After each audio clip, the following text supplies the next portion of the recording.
రాహుల్ గాంధీ ప్రతిష్టాత్మకంగా చేపట్టిన భారత్ న్యాయ యాత్ర కాసేపట్లో ప్రారంభం కానుంది. ఇప్పటికే కాంగ్రెస్ నేతలు ఇంపాల్ చేరుకున్నారు.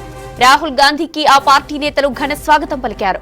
కాసేపట్లో తౌబాల్ నుంచి భారత్ జోడో న్యాయ యాత్ర ప్రారంభించనున్నారు రాహుల్. ఈ యాత్ర 110 జిల్లాల గుండా 67 రోజుల పాటు 6700 కిలోమీటర్లు కొనసాగనుంది. ముంబైలో ఈ యాత్ర ముగియనుంది. భారత్ జోడో న్యాయ యాత్ర దేశ రాజకీయాలకు ఒక పరివర్తన క్షణమన్నారు జయరాం రమేష్. గతంలో చేసిన పాదయాత్ర పార్టీలో కొత్త ఉత్సాహాన్ని ఇచ్చిందని చెప్పారు. ఈ పాదయాత్ర కొనసాగింపే న్యాయ యాత్ర చేపడతామన్నారు. ఈ ప్రయాణం మణిపూర్ నుంచి ముంబై వరకు ఉంటుందని, ముంబైలో ముగింపు సభ ఉంటుందన్నారు జయరాం రమేష్. हमारे लिए और हमारे भारतीय राजनीति के लिए परिवर्तनशाली क्षण है। भारत जोड़ो यात्रा से हमारे संगठन में एक नई उमंग आई, एक नई एकजुटता दिखाई दी और हम जो हमारे लिए हमें शक्ति की जरूरत थी, फिर से हमने उसको पुनर्जीवित किया। उसी को आगे लेते हुए राहुल गांधी जी ने भारत जोड़ो न्याय यात्रा निकालने की निर्णय लिए उन्होंने, और आज से मणिपुर से अगले 67 दिनों के लिए 6000-2000 किलोमीटर लंबा भारत जोड़ो न्याय यात्रा निकाली जाएगी, जिसका अंतिम समारोह యాత్రకు సంబంధించి మరిన్ని వివరాలు మదార్ అందిస్తారు. మదార్, రాహుల్ యాత్ర అప్డేట్స్ ఏంటి?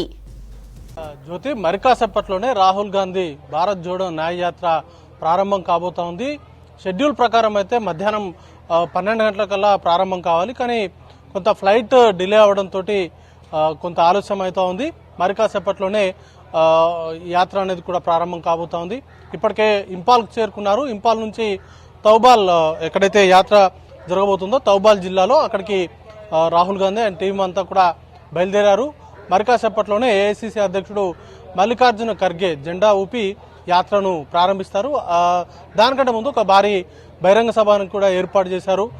పెద్ద సంఖ్యలో మణిపూర్కు సంబంధించి కాంగ్రెస్ పార్టీకి సంబంధించిన నాయకత్వం అంతా కూడా అక్కడ వాటికి సంబంధించిన ఏర్పాట్లు అనేది కూడా చేశారు. ఇప్పటికే భారీ సంఖ్యలో మణిపూర్కు సంబంధించిన ప్రజలు కావచ్చు, కాంగ్రెస్ కార్యకర్తలు రాహుల్ గాంధీ భారత్ జోడో న్యాయయాత్ర ప్రారంభ వేదిక వద్దకి భారీగా చేరుకున్నారు. అన్ని ఏర్పాట్లు అనేది కూడా సిద్ధం చేశారు. కాంగ్రెస్ పార్టీకి సంబంధించిన చాలా మంది సీనియర్ నాయకులు కావచ్చు, ఏఐసిసి అధ్యక్షుడు మల్లికార్జున ఖర్గే నుంచి మొదలు పెట్టుకుంటే కాంగ్రెస్ సిడబ్ల్యూసీలో ఉన్నటువంటి వర్కింగ్ మెంబర్స్ కావచ్చు, అలాగే అన్ని రాష్ట్రాల ఇన్ఛార్జీలు, కాంగ్రెస్ పార్టీకి సంబంధించిన ఎంపీలు, అలాగే కాంగ్రెస్ పాలిత రాష్ట్రాల ముఖ్యమంత్రులు, మాజీ ముఖ్యమంత్రులు, వీరందరూ కూడా ఈ కార్యక్రమంలో భాగమవుతున్నారు. ఇక తెలంగాణ నుంచి కూడా సీఎం రేవంత్ రెడ్డి, అలాగే డిప్యూటీ చీఫ్ మినిస్టర్ బట్టి విక్రమార్క హాజరవుతా ఉన్నారు. ఇక షర్మిల కావచ్చు, రఘువీరారెడ్డి, వీళ్ళందరూ కూడా తెలుగు రాష్ట్రాల నుంచి భారత్ జోడో ఈ ప్రారంభ యాత్రకు ప్రారంభోత్సవ కార్యక్రమానికి అయితే హాజరవుతా ఉన్నారు.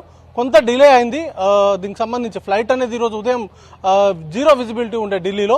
దాంతో ప్రత్యేక విమానంలో వెళ్ళినప్పటికీ టేకాఫ్కి కొంత ఇబ్బందులు తలెత్తడంతో కొంత ఆలస్యంగా వారు బయలుదేరారు. దాంతో యాత్రకు సంబంధించిన ప్రారంభోత్సవం అనుకున్న టైం కంటే కొంత షెడ్యూల్ డిలే అయితే అవుతా ఉంది.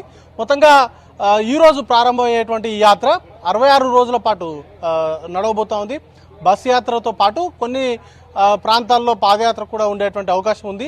వాటికి సంబంధించి హైబ్రిడ్ మోడ్లో, అంటే బస్ యాత్రతో పాటు పాదయాత్ర, కొన్ని బహిరంగ సభలు, వాటితో పాటు వివిధ వర్గాల ప్రజలతోటి కూడా ఇంటరాక్ట్ అయ్యేందుకు అవసరం వాటికి సంబంధించిన ఏర్పాట్లు చేశారు. ఆల్మోస్ట్ అన్ని వర్గాల ప్రజల్ని టచ్ చేసేలాగా వాటికి సంబంధించిన రూపకల్పన చేశారు.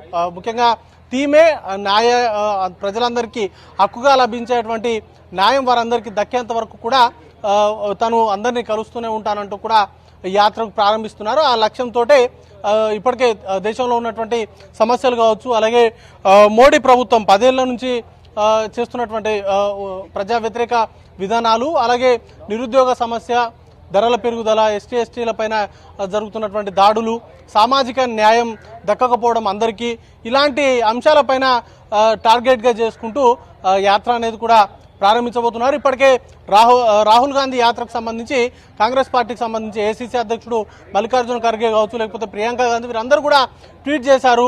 యాత్రకు సంబంధించి హక్కుగా దక్కాల్సింది ప్రతి ప్రజలకు దక్కేంత వరకు కూడా కాంగ్రెస్ పార్టీ ప్రజల పక్షాన పోరాటం చేస్తుంది. దానికి సంబంధించి ఈ యాత్ర అనేది కూడా ఉంటుంది. ఇది రాజకీయ యాత్ర కాదు, కేవలం ఒక ఐడియాలజీ అని ప్రజల్లోకి తీసుకెళ్లడము, ప్రజల్ని ఏకం చేయడం కోసమే యాత్ర అనేది కూడా కాంగ్రెస్ పార్టీకి సంబంధించిన నాయకులు చెప్తా ఉన్నారు. ఇప్పటికే మొదటి యాత్ర భారత్ జోడో మొదటి విడతగా కన్యాకుమారి నుంచి కాశ్మీర్ వరకు 3,500 కిలోమీటర్లు పాదయాత్ర చేశారు. కానీ ఈసారి మాత్రం అందుకు కొంత ఎలక్షన్ సీజన్ కూడా రాబోతా ఉంది. మార్చ్ చివరికల్లా షెడ్యూల్ వస్తుందంటూ కూడా ప్రచారం జరుగుతూ ఉంది. కాబట్టి వాటన్నింటినీ దృష్టిలో ఉంచుకొని ఈసారి భారత్ జోడో న్యాయయాత్రని డిజైన్ చేశారు. 66 రోజుల్లోనే 15 రాష్ట్రాలు కవర్ అయ్యేలాగా, అందులో 100 లోక్సభ స్థానాలు, ఆల్మోస్ట్ ఒక 300 పైచీలకు అసెంబ్లీ స్థానాలు కవర్ అయ్యేలాగా యాత్రను డిజైన్ చేశారు. ముఖ్యంగా రాష్ట్రాలు కనుక చూసుకుంటే మణిపూర్లో యాత్ర ప్రారంభం అవుతుంది. మణిపూర్ నుంచి అరుణాచల్ ప్రదేశ్, నాగాలాండ్, అస్సాం, మేఘాలయ, పశ్చిమ బెంగాల్, బీహార్, జార్ఖండ్, ఒడిశా, ఛత్తీస్గఢ్, ఉత్తరప్రదేశ్, వాటితో పాటు మధ్యప్రదేశ్, మహారాష్ట్ర, ఈ రాష్ట్రాల గుండా యాత్ర అనేది కూడా నడుస్తుంది.